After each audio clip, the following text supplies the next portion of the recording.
En esta oportunidad hemos llegado al distrito del Carmen. Hoy nos toca visitar la Casa Hacienda San José. El día de hoy vamos a conversar con Kelly, nos va a un poco orientar dentro de la Casa Hacienda San José. Vamos a un poco hacer el recorrido en las catacumbas, el frontis principal, y nos va a contar un poco de la reseña histórica de esta tradicional Casa Hacienda San José. Mi nombre es Luis Huertas y así comienza Chincha Cultural.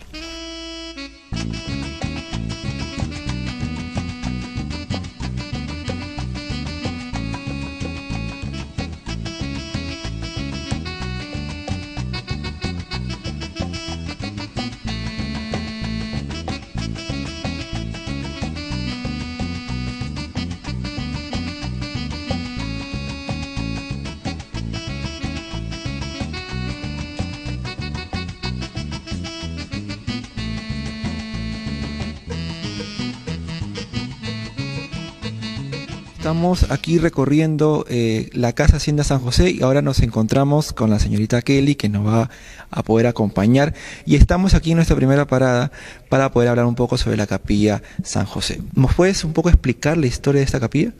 Sí, claro. Bueno, nosotros nos encontramos ahora en la capilla de San José, al igual que la casa. Este nombre lo lleva gracias a el patrón San José de la casa, que es el santo que observamos por ese lado, ¿no? Que luego vamos a poder mencionar un poco de este santo. La capilla fue construida en los años 1600, siglo XVII, por los primeros dueños de la casa, que fueron los jesuitas.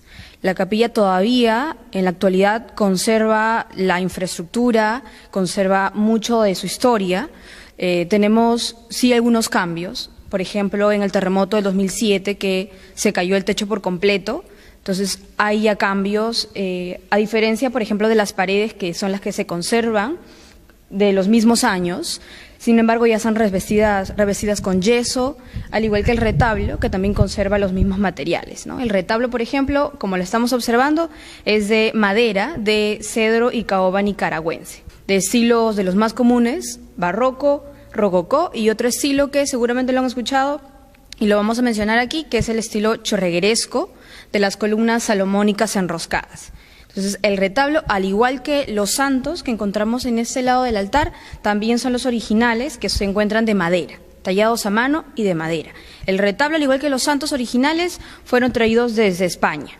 Ahora, encontramos ahí a Santa Rosa de Lima, que bueno, de hecho esta santa es peruana, ¿no? Que recién fue colocada en los años 1960, cuando llega la actual familia, que eso lo vamos a ver luego. Pero los santos sí son los originales. En la actualidad, la capilla todavía realiza 2 misas al año con fechas ya plasmadas, solo 2. Una de ellas es para celebrar la fiesta del patrón de la casa, el santo San José. Y la otra fecha, que es para el santo San Martín. En San José, esta fecha es el 19 de marzo y para San Martín el 3 de noviembre. Únicas fechas con, digamos, algo ya plasmado, pero adicionalmente también las alquilan para las bodas y los bautizos. Así es. Ok, entonces vamos a seguir con Kelly, siguiendo un poco recorriendo la Casa Hacienda San José.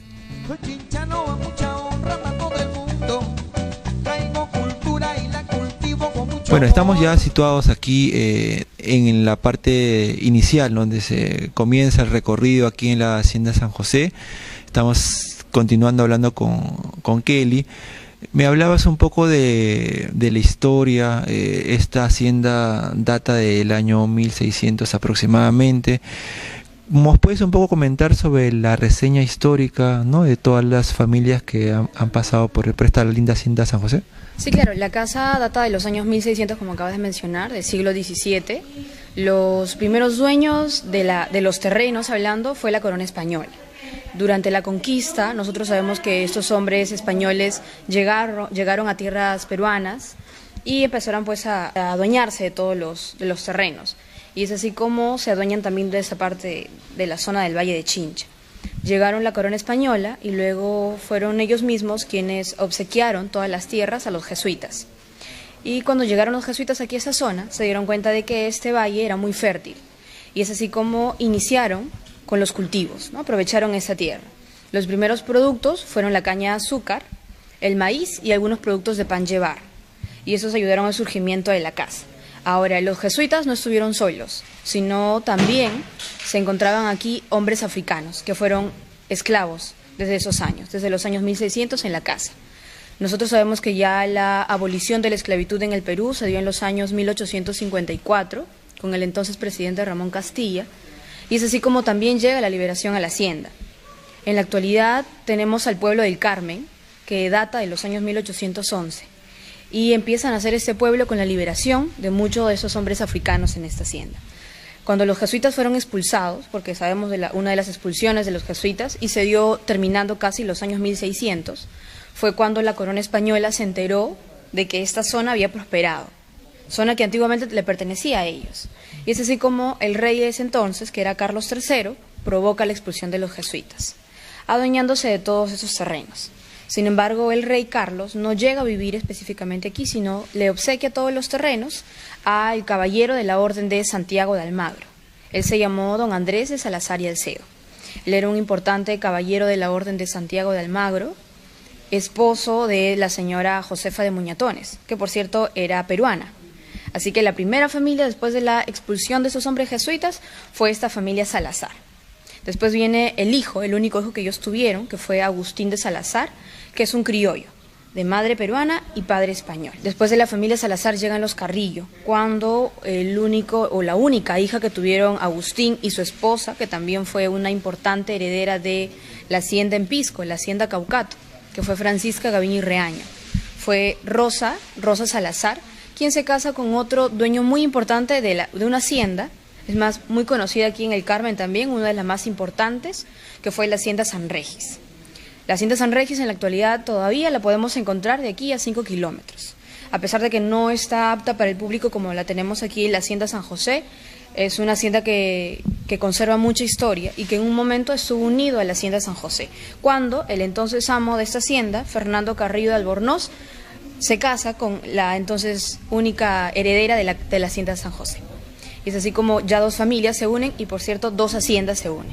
La hacienda San José y la hacienda San Regis, con la unión matrimonial que tuvieron estas dos familias, se convierte en una de las más grandes, contando con más de 5.000 hectáreas y más de 1.500 hombres africanos trabajando en todas esas haciendas chinchanas. Después de la familia Carrillo sufren muchos cambios. Por ejemplo, el primer cambio que se dio fue la muerte del último heredero del señor Carrillo, la familia Carrillo. Se menciona que durante la Guerra del Pacífico, la guerra de Perú con Chile, con la llegada de los chilenos y el alboroto de la llegada de esos hombres, sabemos que no solo se encontraban los africanos aquí, sino también había chinos culíes, con la falta de mano de obra negra, con la abolición de la esclavitud. Y bueno, es así como los chilenos ofrecen a que los africanos se unan a estos hombres españoles, y también, en este caso, a los chilenos, para atacar la hacienda, saquear y adueñarse ellos de los terrenos o huir, que era lo que querían los africanos. Es así como los africanos, por su parte, arman una revuelta y degollan o asesinan, que es una de las versiones más famosas, asesinan al último dueño hacendado español, que se llamó Julio Carrillo del Albornoz. Entonces, ese señor fue el último dueño de la casa y el que murió en esa parte de la escalera principal de la casa. ¿Sí? Y es así como se acaba el reinado español. Luego de esto, la casa ya pasa a ventas, se lo compra el entonces hermano del presidente peruano Augusto Beleguía, y luego se lo compra nuevamente otro personaje, Manuel Eguren, viuda de Sillonis. Desde la venta a la señora Manuel Eguren, en los años 1913 hasta la actualidad, la familia Sillonis son los encargados de la casa. La señora Angelita Benavides de la Quintana, viuda de Sillonis, al lado de sus 11 hijos, son los encargados de la casa. La casa desde 1970 es Patrimonio Cultural de la Humanidad. A pesar de eso, es una propiedad privada. Todo eso le pertenece a la familia. Que de cierta manera hubieron hechos importantes también. La reforma agraria, por ejemplo, que generó de que en los años 1969, con el entonces presidente Velasco, de las 5.000 hectáreas que antes había, con la unión de dos haciendas, en la actualidad solo quedarán 100. Así que de las 5.000 solo quedan 100, que es parte del hotel y otro campo adicional que tiene pues la familia, ¿no?, que pudo comprar parte de un fondo. Así es. Y eso en la actualidad es lo que tenemos, y recibimos visitantes porque también tenemos un pequeño museo interno dentro de la casa, ya que la casa conserva mucha historia, tradición y muchos materiales que mostrar, ¿no? Y esa historia de los esclavos africanos es una historia que conlleva a que muchas personas entren en conciencia, porque quizá muchos no conocemos de ese tema de la esclavitud, ¿no? Y en esta hacienda se vivió mucho este tema.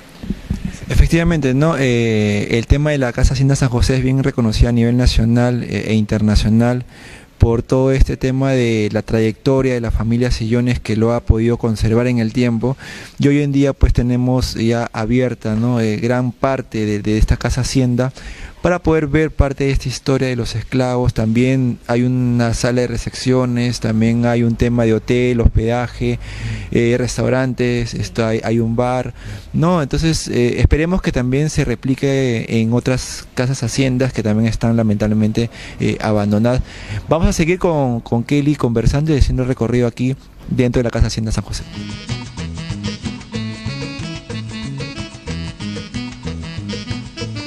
Bien, Kelly, estamos ahorita con una obra de arte, ¿no? Una pintura que data de 1834. ¿Nos puedes explicar más al respecto?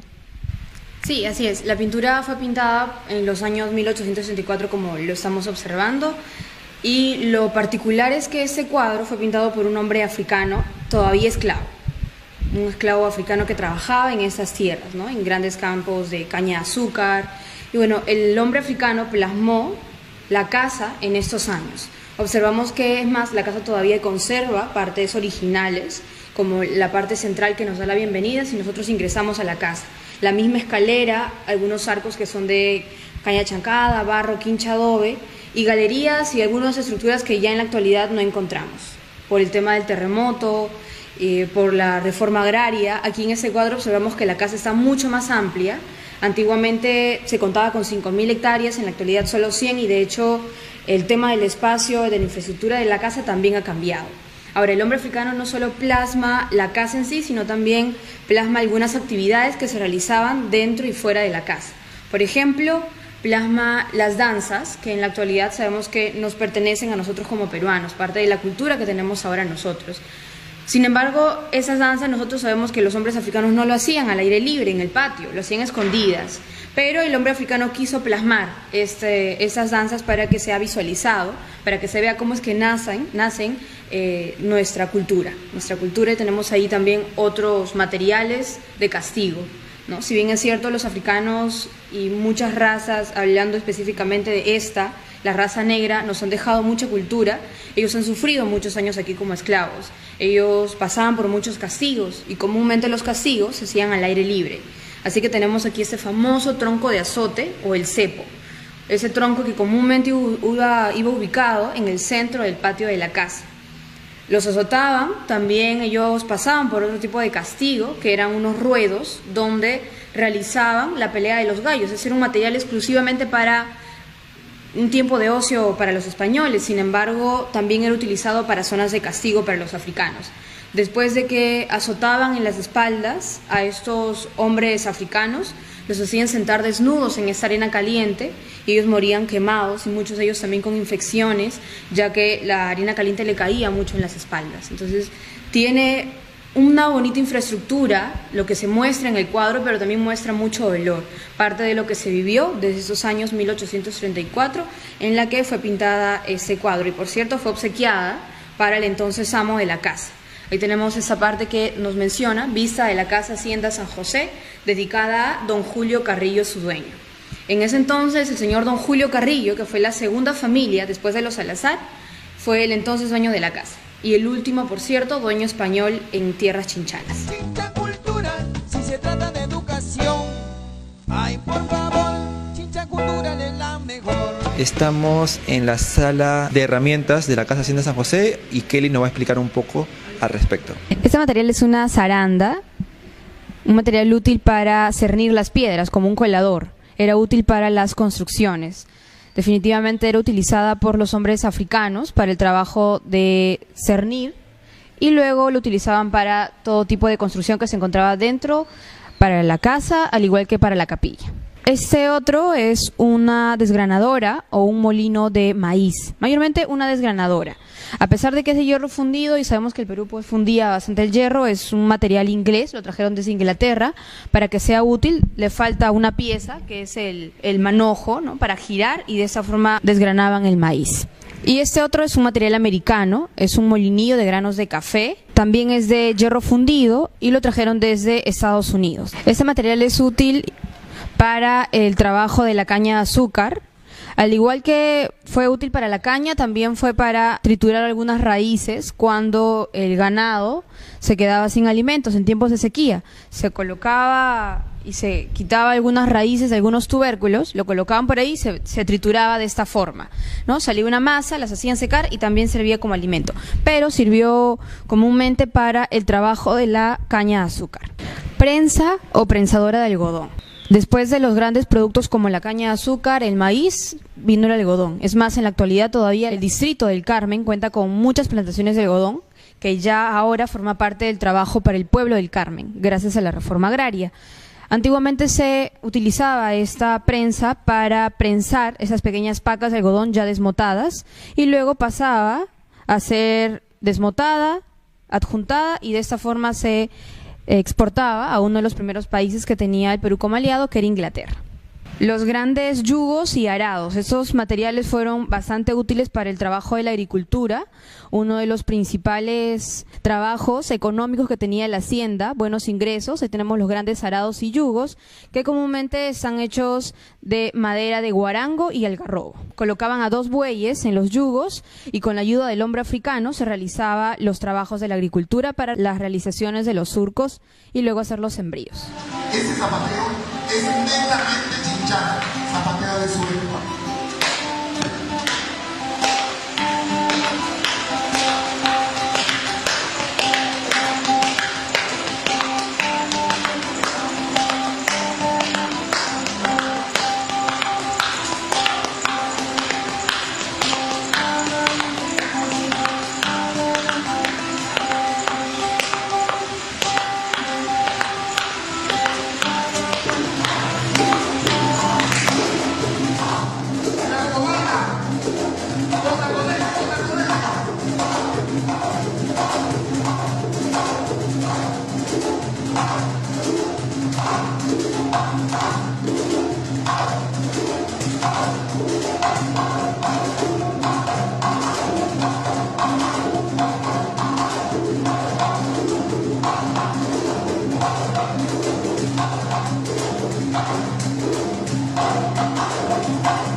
Estamos ya por ingresar a las catacumbas de la Casa Hacienda San José, así es que Kelly nos va un poco a ilustrar sobre el tema, pero en la parte de interior. Acompáñenos.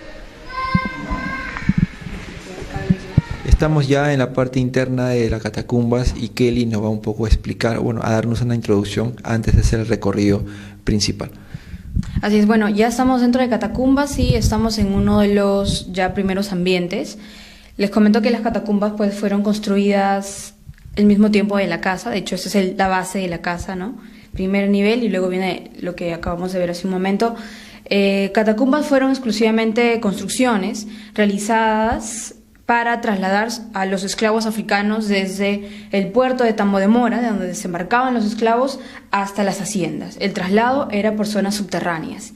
Esa era la forma en la que trasladaban a los hombres africanos y era una parte de estrategia que tenían los hombres españoles para con estos hombres africanos, ya que estos hombres eran muy altos, una raza bastante fuerte, de 2,20 metros aproximadamente el más alto, 1,80 metros el más pequeño. Entonces, las catacumbas son los pasajes donde conectaban al puerto hasta las haciendas, eran muy angostas, muchas de ellas pequeñas, y esa era pues la forma en la que los esclavos caminaban a rastras. Ahora, también no solo fue útil para ese tipo de traslados de hombres africanos, sino también de zonas de refugio para los hombres españoles cuando llegaban los hombres ingleses, que eran los piratas. Por eso es que tenemos aquí por ese lado un camino, un acceso que conectaba antiguamente a una de las habitaciones de la casa. Entonces, cuando llegaba el pirata inglés a saquear esta zona, ¿qué hacían los españoles? Levantaban esas típicas tapas de madera que comúnmente en la actualidad algunas se encuentran todavía dentro de la casa y otras, bueno, sirven para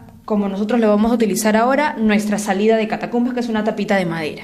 Entonces, esas eran las utilidades de catacumbas. Nosotros vamos a seguir visitando y vamos a ver también otros puntos como algunos cuartos de castigo. Vamos a ver algunos restos óseos y se dedujeron de que eran cuartos de castigo también porque la historia ha sido pues adjunta con otra historia en países muy conocidos que también existió esclavitud como Colombia, Estados Unidos, Francia, y bueno, esa historia ha sido también muy similar, así que lo vamos a ver más adelante.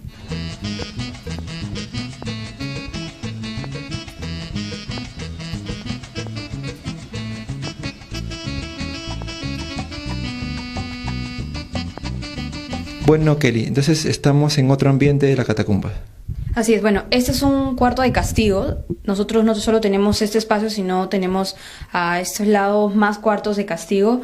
Y de hecho las catacumbas no tienen un plano, porque si no se visitaría todos los ambientes. Nosotros solo hacemos algunos puntos que nosotros los guías pues lo tenemos ya plasmados. Se ingresa solo con guía a las catacumbas aquí de la Hacienda San José, que ya están plasmados, como les digo. Y bueno, estas se dedujeron de que eran cuartos de castigo, no solo porque vamos a observar algunos restos óseos por ese lado, sino también se dedujeron este hecho porque esta parte y algunas han sido restauradas, el lado del acceso que hemos tenido en los cuartos. Antes era pues el material original, que es de piedra, tierra quemada y calicanto. En la actualidad hay algunas zonas que han sido restauradas, no todas, porque de hecho si se cae catacumbas es como que se cae el primer nivel de la casa. Entonces aquí comúnmente encontraron muchos restos óseos, entonces se dedujeron de que eran cuartos de castigo. Aproximadamente dejaban a 20 hombres durante 10 a 15 días dentro de estos ambientes, ¿no? De hecho, la respiración no es muy buena, un hombre moría antes que otro, esa era la forma en la cual también dentro de catacumbas existía cuartos de castigo, al igual que se encuentran fuera y en el centro del patio de la casa. Algunos, cuando uno hace las visitas, piensan de que estos son parecidos a los de San Francisco, ¿no? Que sabemos que queda situado en Lima. Eso es muy diferente, ¿no? Lo que tenemos allá son como criptas, donde eran almacenes de huesos. Nosotros no tenemos almacenes de huesos, sino tenemos catacumbas. Solo tenemos restos óseos porque, como les menciono, esos son cuartos y fueron cuartos de castigo para hombres africanos. Esa era una de las formas en la cual también utilizaban esas zonas que servían comúnmente para refugios o para trasladar a los hombres africanos, pero también lo utilizaban como esos cuartos de castigo. Y bueno, de la cantidad de restos óseos que se encontraron dentro de todos estos ambientes, han dejado solo pocos para la exposición dentro del tour que hacemos en la casa Hacienda San José. ¿Y se ha podido realmente determinar si es de hombre o es de mujer estos pequeños restos? Sí, bueno, en realidad no se sabe específicamente. Tenemos algunos restos óseos que son pequeños. Es más, durante el tour siempre uno va aprendiendo, entonces nos han mencionado o nos han preguntado que son restos bastante pequeños. Entonces ahí viene la duda de que si también hombres africanos eran jóvenes, ¿no? Si se trasladaba también o se compraba hombres africanos jóvenes. Y bueno, sí, en realidad, aparte de comprar hombres jóvenes, también se hacían reproducir hombres africanos dentro de las haciendas, así que puede haber esa posibilidad de que los restos óseos sean de personas no tan adultas como comúnmente uno cree, sino que también han sido de personas bastante jóvenes.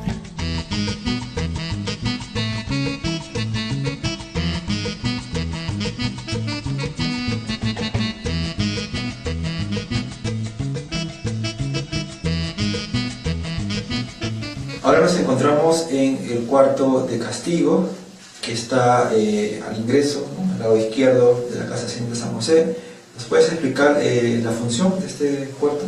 Claro, sí. Bueno, este es otro cuarto de castigo. Nosotros se pudo ver que eran justamente ese tipo de cuartos para esas utilidades, ya que encontraron algunos materiales originales que son de hierro fundido, que son unos grilletes, y los encontramos por este lado. Ahora, esos grilletes son de tamaños diferentes, hay de tamaños mucho más angostos que los otros, porque unos eran útiles para las muñecas y otros eran para los tobillos. Aquí dejaban colgados a los hombres africanos después de que ellos sean azotados, ¿no?, que era uno de los castigos más comunes. Ahora, algo raro que se ve es que el cuarto de castigo está ubicado al lado nada más de la capilla, y ahí nacen pues muchas controversias de la religión con el tema de la esclavitud, ¿no? Bueno, era parte de todos los días a los hombres africanos comentarles pues y recordar esto de que los castigaban al aire libre. Los castigos tenían que servir como como ejemplo. Así que después de que el hombre venía siendo azotado en el centro del patio de la casa, si era un hombre destinado a morir, si era un famoso cimarrón, que eran los esclavos rebeldes. Los esclavos rebeldes comúnmente se escapaban, se iban fuera de la hacienda, o incumplían con la regla dentro de la casa. Bueno, ellos estaban destinados a morir, así que pasaban por muchos castigos. Y ese era uno de los últimos. La posición del fierro, la que tenemos aquí, no está en la posición original. El fierro estaba a una zona mucho más alta, a esta altura, y colgaban a los hombres africanos las 2 manos y los 2 pies, totalmente colgados. Acá tenemos los grilletes que fueron encontrados y en la actualidad sirven para la exposición. Si bien es cierto, este no es el único cuarto que se tiene, hay muchos más cuartos al costado de la escalera principal para el ingreso de la casa, pero ya esos no tienen la misma utilidad. En la actualidad, solo dentro del recorrido que hacemos dentro de la casa, tenemos solo este espacio que fueron útiles para los cuartos de castigo para los hombres africanos.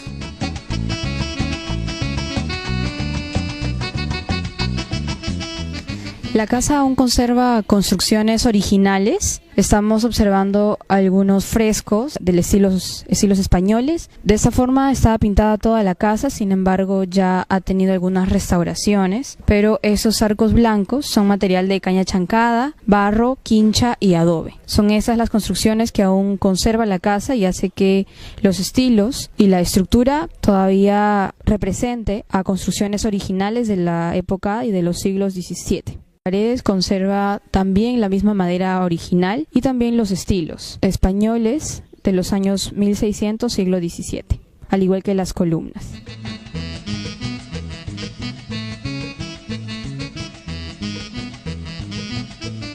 La casa aún conserva materiales originales que han sido encontrados. Eso es una tina de baño de bronce que le perteneció a uno de los hacendados, al señor Agustín de Salazar. Está verde, la podemos notar verde porque está oxidada. El bronce contiene bastante estaño, así que es lo que ha generado de que se torne así. La persona que lo hizo fue Marcos Mejía, está grabada en latín en los años 1737. El señor Agustín, a quien le perteneció esta tina, fue el segundo dueño de la casa, Agustín de Salazar. La tina muestra la pertenencia y la persona a quien lo realizó. Si de historia se trata, Chincha Cultural, si buscas el mejor programa, Chincha Cultural, si se trata de educación, ay por favor, Chincha Cultural es la mejor. El día de hoy hemos visitado la Casa Hacienda San José en compañía de la guía, la señorita Kelly. Nos ha podido ilustrar parte de la historia de la hacienda, la reseña histórica, ¿no? La capilla San José, las catacumbas, el cuarto de castigos, entre otros. Hay que también acotar de que la Casa Hacienda también es un hospedaje, es un restaurante, hacen los domingos un show artístico-cultural dentro de la hacienda y tenemos diversas áreas verdes, piscinas que ustedes, los visitantes, podrían venir un día o un fin de semana a poder visitar y disfrutar. Mi nombre es Luis Huertas y así fue un programa más de Chincha Cultural. Esta canción la hicimos con mucho cariño. Las mechinchanas tocando ahora desde un penal. Este ritmo negro de mi chincha, cuna de campeones, que lleva un mensaje que nos sale del corazón.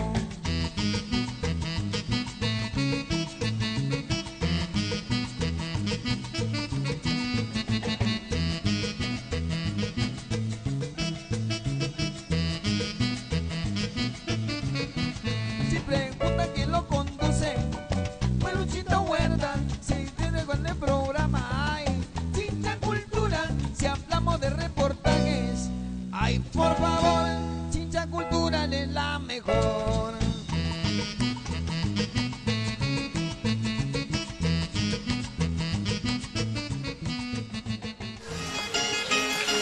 Mascotas. A luchar por la cultura. Si me buscas, ¡Cani! Me vas a encontrar. Yo te espero aquí. Uy, qué pajo. Este es mi lugar. Si quieres reír, No, ese es, ¿cómo se llama? Escarabajo. ¿así? No hay que matar.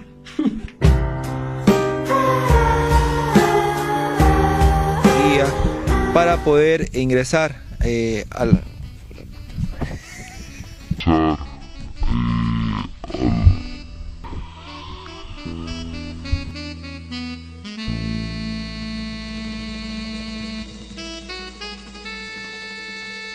Chincha Perú.